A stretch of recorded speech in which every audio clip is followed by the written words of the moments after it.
आपको ये जब मेरी स्टोरी पसंद आ रही है तो please review the folded hands. Folded hands folded hands. Anshika की आगमन सुनकर सभी लोग दरवाजे के पास आ गए। जब घर के बाहर अभय अपनी गाड़ी से बाहर निकलते हैं और अंशिका की ओर का दरवाजा ड्राइवर खोलता है, तब अंशिका भी धीरे से ही बाहर निकल आती है। अंशिका और अभय जब गाड़ी से उतरते हैं, तो वहीं खड़े सर्वेंट सुनकर उनका फूलों से स्वागत कर रहे होते हैं। इसे देखकर अंशिका को बहुत अच्छा लगता है। वह विला को देखकर हैरान होकर रुक जाती है और मन में सोचती है, यह इतना अमीर है, इसलिए इतना घमंड है। तभी अभय की आवाज आती है, यहाँ खड़ी रहोगी कि आगे चलोगी?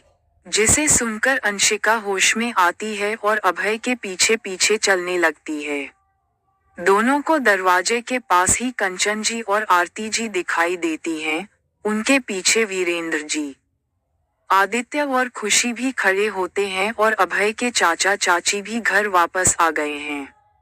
अभय बिना किसी भावना के दरवाजे के पास खड़ा था।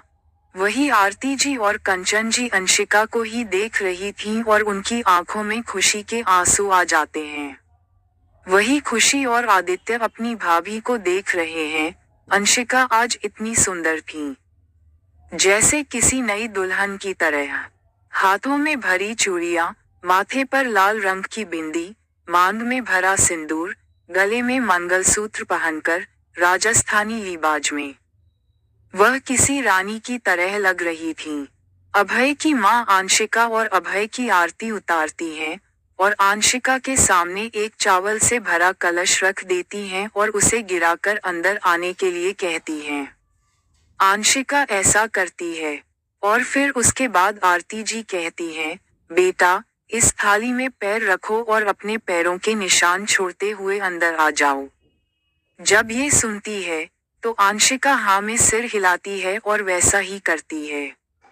अंदर आते ही आंशिका सभी के पैर छूती है और सभी उसे आशीर्वाद देते हैं, जिस पर सभी बहुत खुश हो जाते हैं।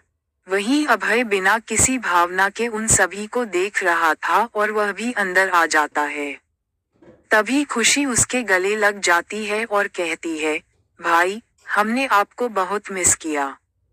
जब ये सुनता है, तो भी उसकी सीन पर हाथ रखते हुए कहता है, हमने भी आपको बहुत मिस किया। तभी आदि अपना मुंह बनाकर कहता है, भाई, आपने सिर्फ इस बंदरिया को ही मिस किया, हमें मिस नहीं किया। जिस पर अभय उसे कुछ नहीं कहता है। तभी आदि और खुशी आंशिका के सामने आकर खड़े हो जाते हैं, तो आरती जी उन्हें कहती हैं, बेटा, इनसे मिलो। ये खुशी है और यह आदि है। जिस पर आदि और खुशी आंशिका के गले लग जाती हैं, जिस पर आंशिका पहले तो डर जाती है, पर उसकी चेहरे पर भी एक छोटी सी मुस्कान आ जाती है। वही ये देखकर अभय गुस्से में चला जाता है।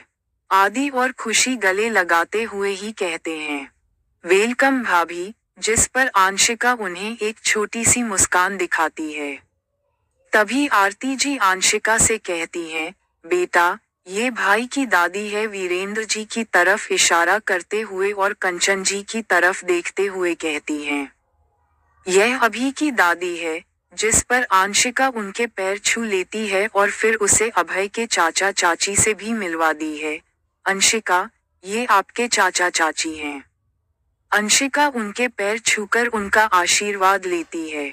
फिर आरती जी कहती है, खुशी, अपनी भाभी को भैया के रूम में ले जाओ, थोड़ी देर आराम कर लेगी बेटा। तुम जाकर थोड़ी देर आराम कर लो। जिस पर आंशिका भी हाँ में सिर हिलाती है और खुशी के साथ अभय के रूम में चली जाती है। वहीं अभय अपने स्टडी रूम में जा चुका था। तभी वीरेंद्र जी वहां आते हैं और उनसे कहते हैं, तो आपने अपने मन की कर ही ली, आखिर ढूंढ ही लिए अपनी प्रिंसेस को।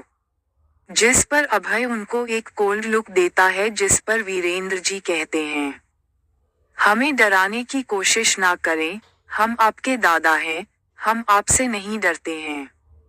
जिस पर अभय उनसे कहता है कि तुमने आज फिर मिठाई खाई। जिस पर वीरेंद्र जी थोड़ा हड़बड़ा जाते हैं और कहते हैं, नहीं नहीं, हमने तो नहीं खाई। तभी पीछे से कंचन जी आ जाती हैं और कहती हैं, आपको शर्म नहीं आती, आप इस उम्र में झूठ बोलते हैं। जिस पर वीरेंद्र जी उन्हें मुंह बनाकर देखने लगते हैं। तभी अभय उनसे कहता है कि तुमने यह अच्छा नहीं किया, तुम जानते हो तुम्हें डायबिटीज है और तुम्हारी तबीयत ठीक नहीं रहती, फिर भी तुमने मिठाई खाई। जिस पर वीरेंद्र जी का मुंह बच्चों की तरह बन जाता है। जिस पर अभय अपना सिर हिलाकर गहरी सांस लेकर कहता है, तुमने मिठाई खाई है, इसलिए अब तुम 3 दिन तक कुछ भी मीठा नहीं खाओगे। जिस पर वीरेंद्र जी उनसे कहते हैं, लेकिन जिस पर अभय उनसे कहता है कि 4 दिन। जिस पर विवेक जी चुप हो जाते हैं और वहां से गुस्से में निकल जाते हैं। कंचन जी भी अपना सिर हिलाकर उनके पीछे पीछे चली जाती हैं। खुशी आंशिका को अभय के कमरे में छोड़ती है और कहती है, भाभी, यह आपका कमरा है। अभय का कमरा ग्रे और वाइट रंग में था और सारी चीजें सुलझाई हुई थीं। उसका कमरा बहुत बड़ा था। अंशिका इतने बड़े कमरे को देखकर देखती ही रह जाती है। खुशी उनसे कहती है, भाभी, आप रेस्ट कीजिए, मैं आपसे बाद में मिलती हूँ। जिस पर आंशिका देती है और खुशी के साथ अभय के कमरे में चली जाती है। कुछ ही देर में अंशिका फ्रेश होकर बेड पर बैठ जाती है और कुछ सोचने लगती है। वह अपने मन में कहती है, अभय की फैमिली तो कितनी अच्छी है, फिर ये हमसे इतना बुरा बिहेव क्यों करते हैं, हमने ऐसा भी क्या किया है, ये तो हम जानकर ही रहेंगे। ये सोचती सोचती ही सफर की थकन की वजह से उसे अब नींद आ रही थी और वह कुछ ही देर में सो जाती है। कुछ देर बाद अभय भी अपने कमरे में आता है और अंशिका को सोते देख उसके चेहरे पर एक छोटी सी मुस्कान आ जाती है। लेकिन तब उसे कुछ याद आता है और उसकी आंखों में गुस्सा दिखाई देने लगता है। वह पास में रखा पानी उठाता है और अंशिका के ऊपर फेंक देता है।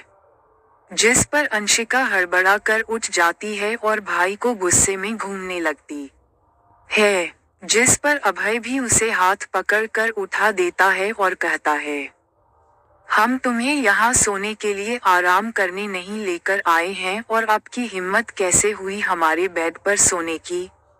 आपको हमारी किसी भी चीज को छूने की इजाजत नहीं है, समझी? आप आगे से बेड पर मत बैठना। जिस पर अंशिका को भी गुस्सा आने लगता है और वह कहती है, अगर हम यहाँ सो भी गए तो कौन सा आपके बेड में कांटे लग गए थे? जिस पर अभय उसे शौक में देखने लगता है। जिस पर अंशिका उससे एक इविल स्माइल देती है और कहती है, आपको क्या लगता है, क्या आप हमें यहाँ लेकर टॉर्चर करेंगे और हम चुपचाप किसी सती सावित्री की तरह सब कुछ रहेंगे? बिल्कुल भी नहीं। हमारा नाम अंशिका है, अंशिका ठाकुर। हम किसी से नहीं डरते हैं और झुकना तो हमने सिखा ही नहीं और गलत चीज से ना हम खुद सहते हैं और ना किसी को सहने देते हैं। जिस पर अभय उसको अपने पास खींचते हुए कहता है कि तुम्हारी हिम्मत कैसे हुई हमसे इस तरह से बात करने की?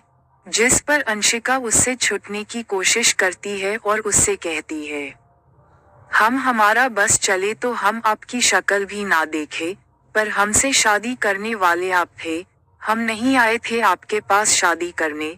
जिस पर अभय उसे अपने पास खींचता है और रूडली उसके होठों पर किस करने लगता है, जिससे अंशिका को दर्द हो रहा है और उसके होठों से खून भी निकलने लगता है।